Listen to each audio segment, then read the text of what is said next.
Good morning. This proposal will redefine our market position. Who is she? I've never seen her before. This is unprecedented. The conference room fell silent. 20 executives stared at the woman they'd never seen before. She placed a single folder on the table. Inside? The deed to their company. 7 days earlier, her husband laughed in her face. "You're just a housewife," he sneered. "You wouldn't survive a week without me." He was about to learn the most expensive lesson of his life. What he didn't know was who she used to be. This is the true story of Margaret Hayes, a woman who vanished into domesticity and the man who made the fatal mistake of forgetting she was ever powerful. How does a housewife acquire a $40 million company in 1 week? What happens when a man realizes the woman serving his dinner once commanded boardrooms across Silicon Valley? And most importantly, what drives a person to orchestrate the perfect takedown of someone they once loved? Stay with me, because what unfolds next will challenge everything you think you know about power, identity, and the cost of being underestimated. Before we dive deeper, let us know in the comments where you're watching from. We'd love to hear from you, and don't forget to hit that subscribe button so you never miss any of our upcoming videos. March 15, 2022. A Tuesday evening in Westchester County, New York. Margaret Hayes stood in her kitchen, the same kitchen where she'd prepared thousands of meals over 12 years of marriage. Her hands moved mechanically, chopping vegetables for a dinner her husband would barely acknowledge. The house was exactly what you'd picture when someone says upper-middle-class American success. 5 bedrooms, pristine landscaping, a 3-car garage housing her husband's Tesla, his vintage Corvette, and her practical Honda minivan. 3 children upstairs doing homework. A golden retriever sleeping by the fireplace. From the outside, it looked like the American dream. But inside Margaret's mind, something had shifted. Her husband, Richard Hayes, sat at the dining table, laptop open, barely registering her presence. He was the founder and CEO of TechFlow Solutions, a software company specializing in data analytics for healthcare providers. The company had grown steadily over the past decade, now pulling in $40 million in annual revenue with a valuation estimated around $65 million. Richard was proud, successful, and increasingly dismissive of the woman who'd stood beside him since the beginning. That night, Margaret did something she rarely did anymore. She spoke up about business. She'd spent the afternoon analyzing TechFlow's quarterly reports, something Richard left accessible on their shared home computer. She noticed a pattern, a vulnerability in their client retention model that could be fixed with a strategic pivot toward AI-driven predictive analytics. The healthcare industry was moving that direction fast, and TechFlow was behind. She'd sketched out a proposal, nothing formal, just thoughts from someone who still remembered how markets moved. When Richard finally looked up from his screen, she slid the paper across the table. He glanced at it for maybe 5 seconds. "Honey," he said with that condescending smile she'd grown to recognize over the years, "stick to what you know. The spring fundraiser for the kids' school is coming up, right? Maybe focus on that." She felt her jaw tighten but kept her voice steady. "Richard, I'm serious. Your customer churn rate increased by 18% last quarter. If you don't adapt to AI integration, your competitors will." He laughed, actually laughed, a sound that cut through the kitchen like glass. "Margaret, you're just a housewife. You wouldn't last a week in the real world without my credit card. You have no idea how business actually works anymore." The words hung in the air. Their 14-year-old daughter, Emma, looked up from her phone at the table, sensing the tension. Margaret's face didn't change expression. She didn't yell, didn't throw anything, didn't storm out. She simply folded the paper, placed it in her pocket, and finished making dinner. But inside, something crystallized. A decision formed with the clarity of ice. What Richard didn't know, what he'd never bothered to ask about in 12 years of marriage, was who Margaret had been before she became Mrs. Hayes. He knew they'd met at a charity gala in 2009. He knew she'd worked in finance. He knew she'd chosen to stay home when their first child was born. But he'd never asked for details. Never wondered why a woman at a high-society fundraiser was on a first-name basis with venture capitalists and tech CEOs. Never questioned why she seemed so comfortable around wealth. He'd assumed she'd been some mid-level analyst who got lucky with an invitation.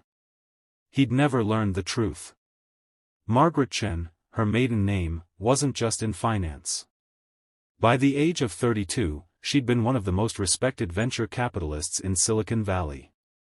Starting her career at Goldman Sachs in the late 90s, she'd moved to Sequoia Capital in 2001, right after the dot-com crash when everyone said tech investing was dead.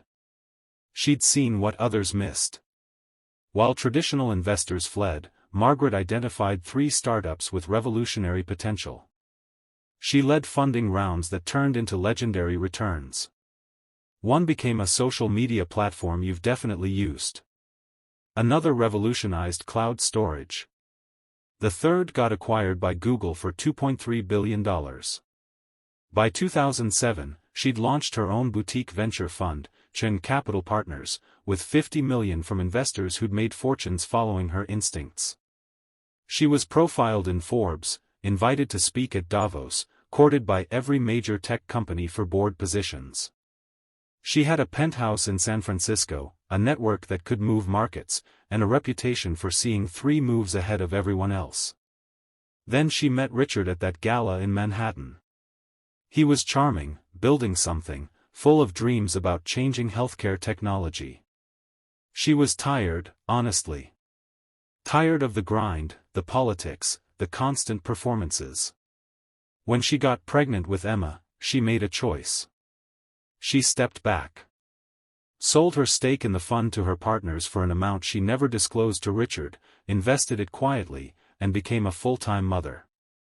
She told herself it was temporary. That she'd go back when the kids were older. But one child became 3. The years slipped by. And Richard never asked if she missed it. Never acknowledged what she'd given up. Over time, he seemed to forget she'd ever been anything other than his wife. And that forgetting, that casual erasure of her entire identity, had been building toward this moment for years. After Richard's comment that Tuesday night, Margaret didn't sleep. She went to her home office, the small room Richard had stopped entering years ago, and opened her laptop. She still had access to everything. The investment accounts she'd kept separate, established before the marriage under her maiden name, completely legal and never commingled with marital assets. The network of contacts, many of whom had stayed in touch even as she'd faded from the industry. The skills that didn't atrophy just because you stopped using them publicly. She started with a simple search on TechFlow solutions. What she found was exactly what she'd suspected. The company was vulnerable. Richard had been approached by 3 different private equity firms in the past 6 months with acquisition offers. He'd rejected all of them, convinced he could grow the company further on his own. But the numbers told a different story. Customer churn was accelerating. 2 major contracts were up for renewal in the next quarter with no guarantee of retention. The company's technology stack was aging. Competitors with better AI integration were stealing market share. TechFlow was still profitable, but it was a declining asset. Richard couldn't see it because he was too close, too proud. But Margaret saw it immediately with the cold clarity of someone trained to find weakness. She spent 72 hours doing what she'd once done better than almost anyone. She built a model. Projected cash flows. Identified comparable company valuations. Analyzed the shareholder structure. TechFlow was privately held, which made things more complex, but also more interesting. Richard owned 51% of the company. The remaining 49% was split among early investors and employees. The largest single outside shareholder was a man named Paul Morrison, who owned 35%. Morrison had invested $2 million back in 2012 when TechFlow was just an idea. Now 70 years old, Morrison had been trying to liquidate his position for the past year. He wanted to retire, simplify his estate, enjoy his remaining time. Richard kept stalling him, asking him to wait for a better exit opportunity that never seemed to come. Margaret remembered Paul Morrison. He'd been an angel investor in one of her early deals back in 2003, a medical device company that returned 12 times his investment. She hadn't spoken to him in over a decade, but she knew he'd remember her. On Thursday morning, while Richard was at the office and the kids were at school, Margaret made a phone call. Paul answered on the third ring. She identified herself using her maiden name, Chen, not Hayes. There was a pause, then recognition and warmth in his voice. They talked for 45 minutes.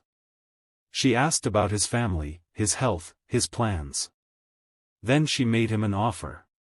$14 million, cash, for his 35% stake in TechFlow Solutions. Wire transfer within 24 hours of signed agreement. No contingencies. Paul Morrison had been trying to get Richard to buy him out for $12 million for months. Richard kept making excuses, trying to negotiate down to $9 million.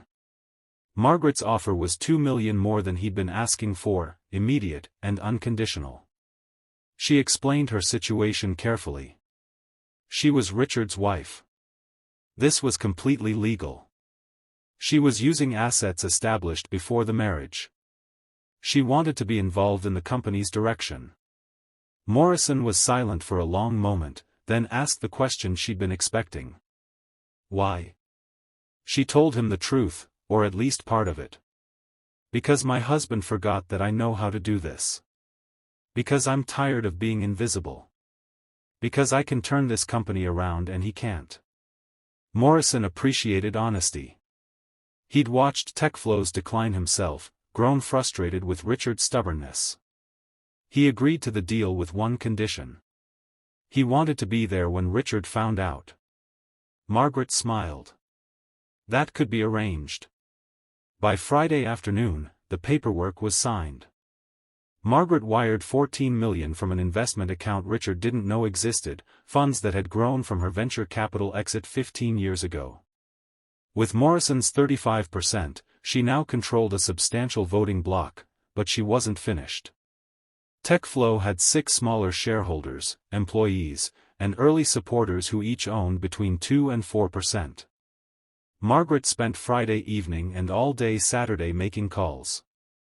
These people didn't know her personally, but she knew their situations. She'd researched each one. There was Jennifer Park, the head of engineering, who owned 3% and had been passed over for promotion twice. There was Marcus Williams, an early developer, who owned 2.5% and needed money for his daughter's college tuition. There was David Chen, no relation, who owned 4% and had been wanting to start his own company but lacked the capital. Margaret approached each with a similar offer. Above market prices for their shares, immediate payment, and in some cases, promises of consulting contracts or connections to investors for their future ventures. She was professional, persuasive, and precise. By Sunday night, she'd acquired an additional 16%. Combined with Morrison's 35%, Margaret now owned 51% of TechFlow Solutions. She controlled her husband's company. The total cost was just over $28 million, money that came from investment accounts she'd built and maintained separately for 15 years. Richard had no idea. In his mind, Margaret was home with the kids, probably planning someone's birthday party or organizing the pantry. The quarterly board meeting was scheduled for Monday morning at 10.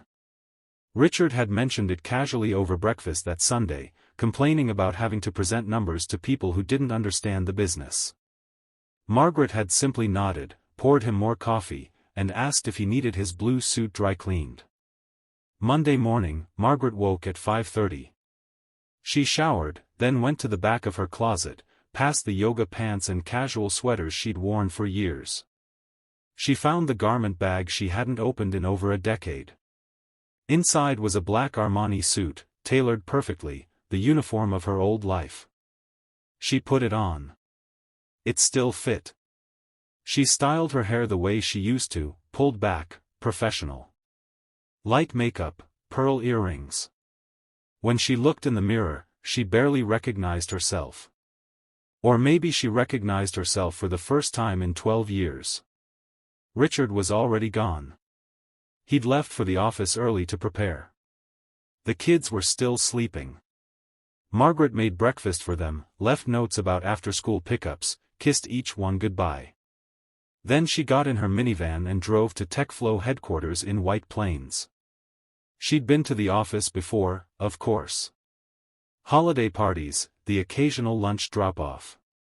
But she'd always been Richard's wife, background decoration, someone to be politely acknowledged and then ignored. Today, she walked in differently. She'd arrived early, before Richard. Paul Morrison met her in the lobby. He looked at her with something like admiration. "You're really doing this," he said. She nodded. He smiled. "I'm glad I get to watch." The board meeting was scheduled in the main conference room on the third floor. TechFlow's board consisted of Richard, Morrison, and 4 other early investors and advisors. None of them knew what was about to happen. Richard arrived at 9:45, arms full of presentation materials, confident. He walked past Margaret in the hallway without really seeing her, his mind already in the meeting. When he did a double take and came back, his expression was confused. "Margaret? What are you doing here?" She kept her voice calm. "I'm here for the meeting, Richard." He laughed, that same dismissive sound from Tuesday. "Honey, this is a board meeting. You can't just sit in on company business." She met his eyes. "I'm not sitting in. I'm a board member now." His smile faded. "What are you talking about?" Before she could answer, Paul Morrison appeared behind them. "She owns 51% of the company, Richard. As of yesterday, she's the majority shareholder." The color drained from Richard's face. "That's not possible." Morrison shrugged. "It's very possible. I sold her my stake. So did Jennifer, Marcus, David, and 3 others. Check with your lawyers if you want, but the transfers are all legal and recorded." Richard turned to Margaret, and for the first time in years, maybe ever, she saw him truly look at her. Not through her, not past her, but at her. "Who are you?" he whispered. "The woman you forgot," she replied. The meeting was chaos. Richard called his attorney, who confirmed that everything was legal. The shares had been sold by willing parties at fair market prices.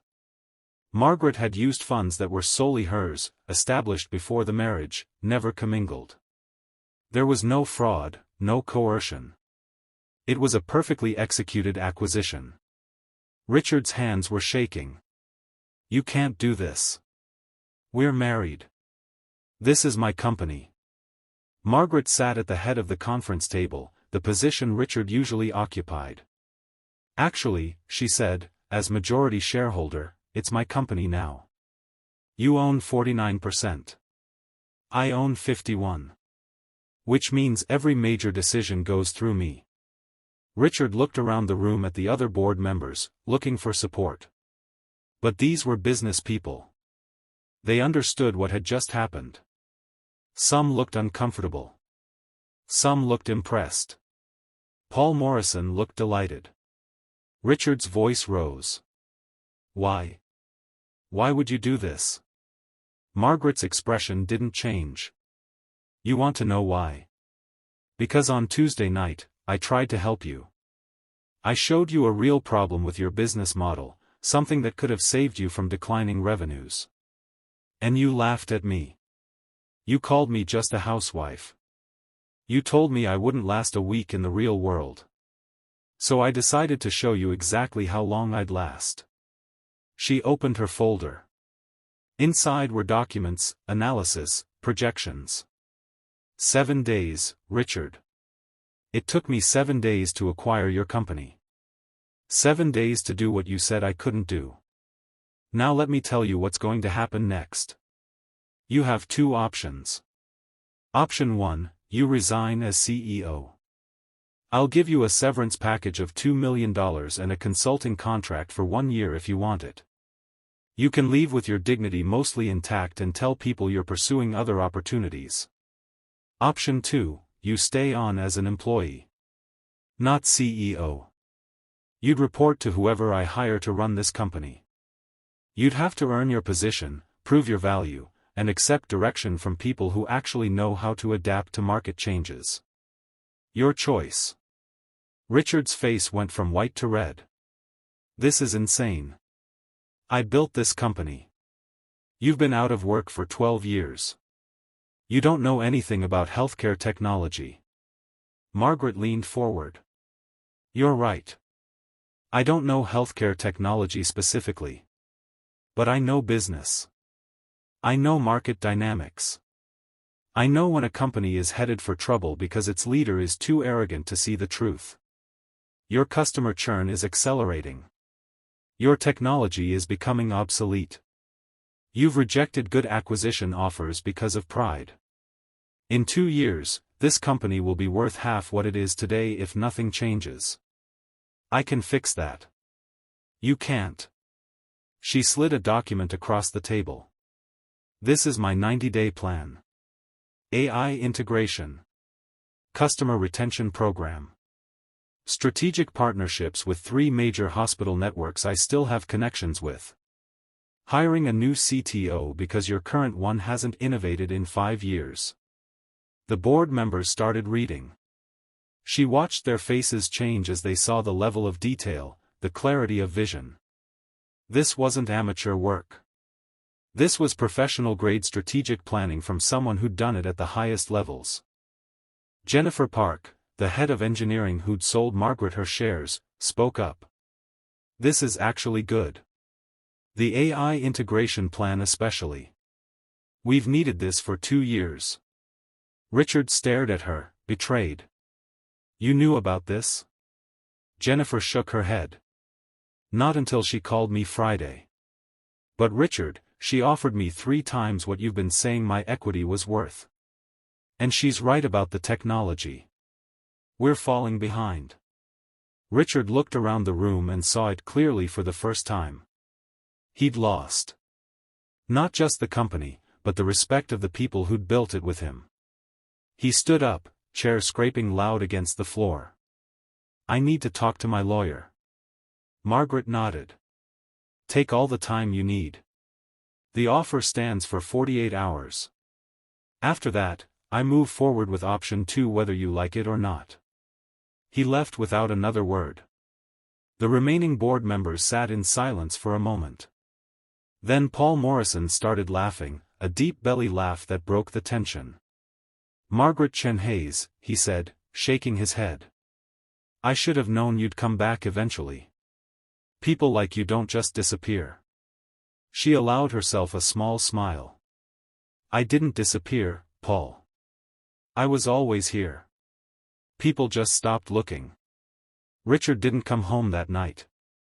He stayed at a hotel, presumably calling lawyers and trying to find a way out. But there wasn't one. Margaret had been too thorough. By Wednesday, his attorney confirmed what he already knew. It was legal. It was binding. He'd been outmaneuvered by the woman who used to pack his lunches. On Thursday, he came home. The kids were at school. Margaret was in the kitchen, back in her normal clothes, making coffee. They sat across from each other at the same table where this had started. I'll resign, he said quietly. I can't work for you. I can't have people know my wife took my company. She poured him coffee, a gesture so normal it felt absurd given the circumstances. It doesn't have to be public that it's me. We can structure it as an acquisition by an investment group.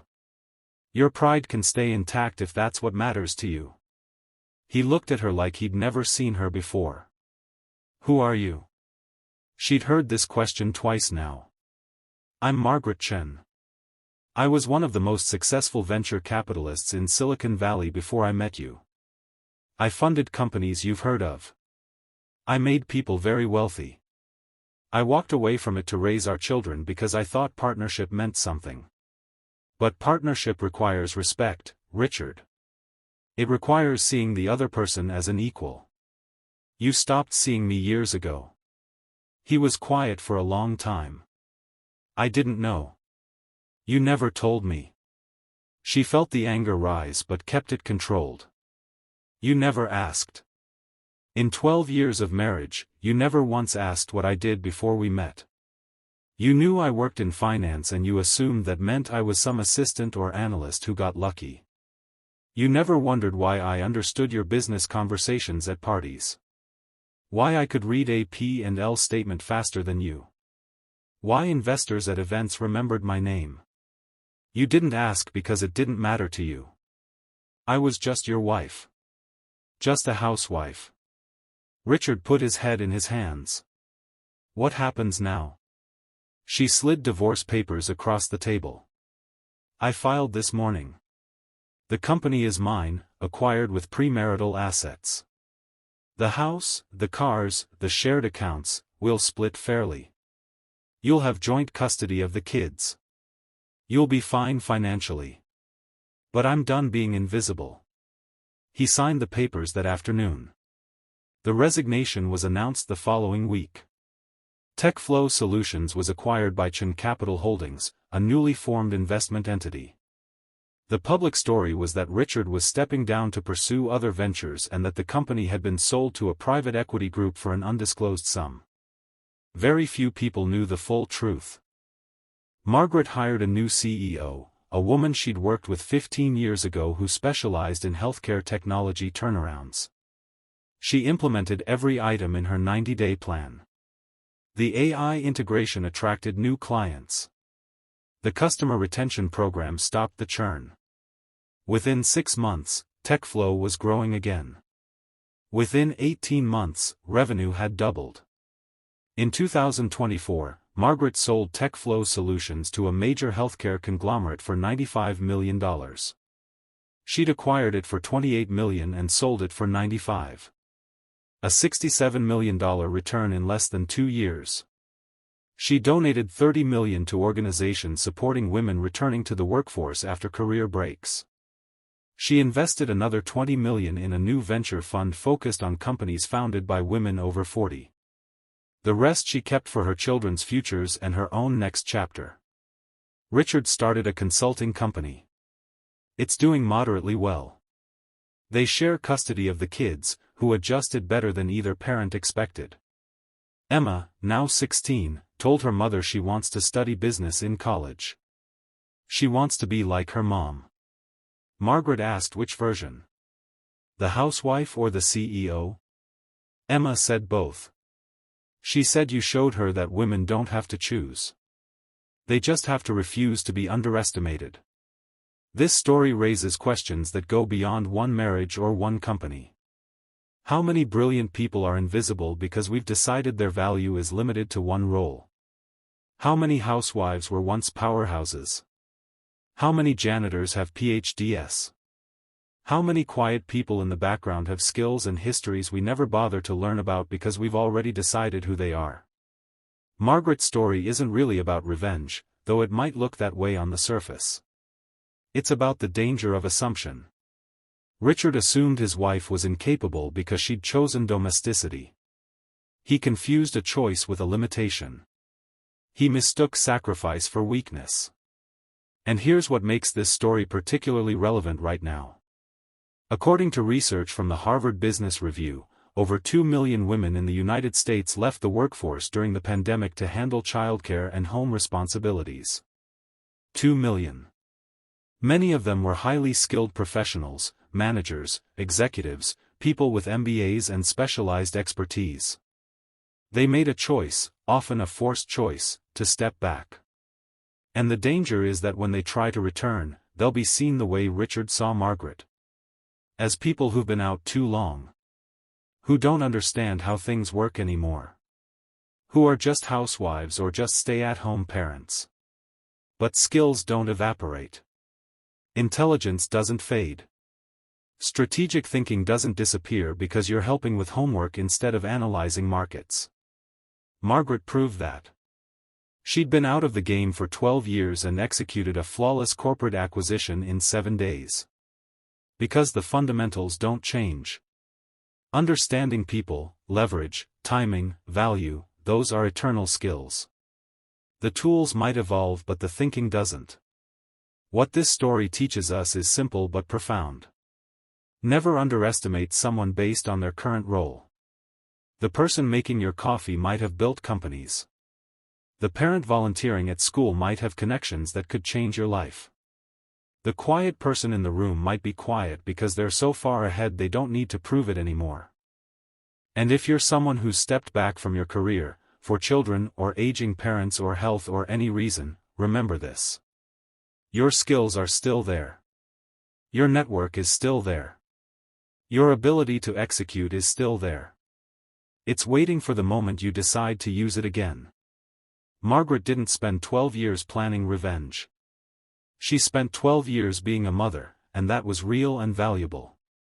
But when she was disrespected, when she was erased, she had the tools to respond.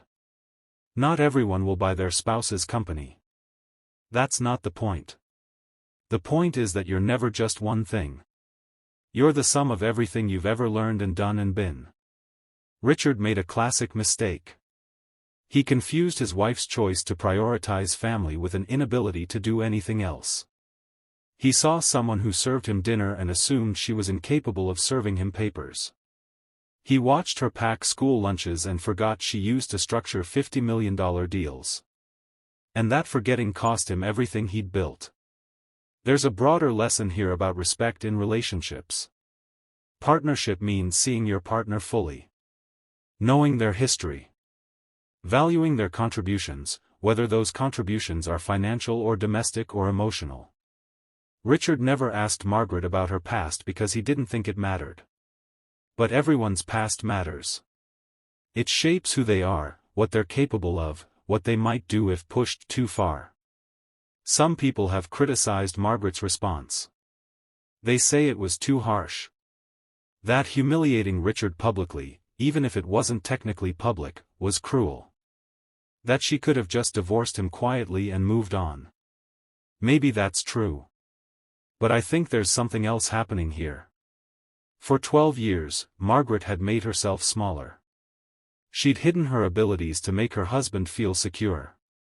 She'd pretended not to notice when he dismissed her or talked over her or treated her opinions as cute distractions. She'd sacrificed her identity bit by bit, and he'd never even noticed the sacrifice. So when he finally pushed her too far, when he said you're just a housewife in front of their daughter, something broke. Not her spirit, but her willingness to keep protecting his ego at the expense of her truth. What she did wasn't just about punishing him. It was about reclaiming herself. About proving to herself that she hadn't lost the skills that once defined her. About showing her children, especially her daughter, that you never have to accept being diminished. Was it the most mature response? Probably not. Was it satisfying? Absolutely. And sometimes satisfaction matters. The question I want to leave you with is this. Think about the people in your life. Your spouse, your parents, your coworkers, the person who cleans your office or delivers your packages. How much do you actually know about them? What did they do before you met them? What skills do they have that they don't use anymore? What dreams did they defer? What power are they choosing not to exercise? Because here's the truth that Margaret's story makes clear. Everyone you meet is carrying a history you can't see. Everyone has been someone you don't know about. And the moment you treat someone as less than, the moment you decide their current role is all they are or ever were, you risk making the same mistake Richard made. You risk underestimating someone who is simply waiting for a reason to show you who they really are. So what do you think? Was Margaret justified in what she did? Or did she cross a line? Would you have done the same thing in her position? And have you ever been underestimated in a way that made you want to prove someone catastrophically wrong? Drop your thoughts in the comments. I'm genuinely curious how this story sits with different people. And if you found this story compelling, next week we're covering something even more unexpected.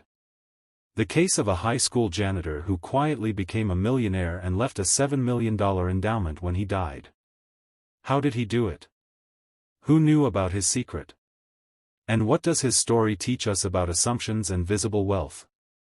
Make sure you're subscribed so you don't miss it. Thanks for watching.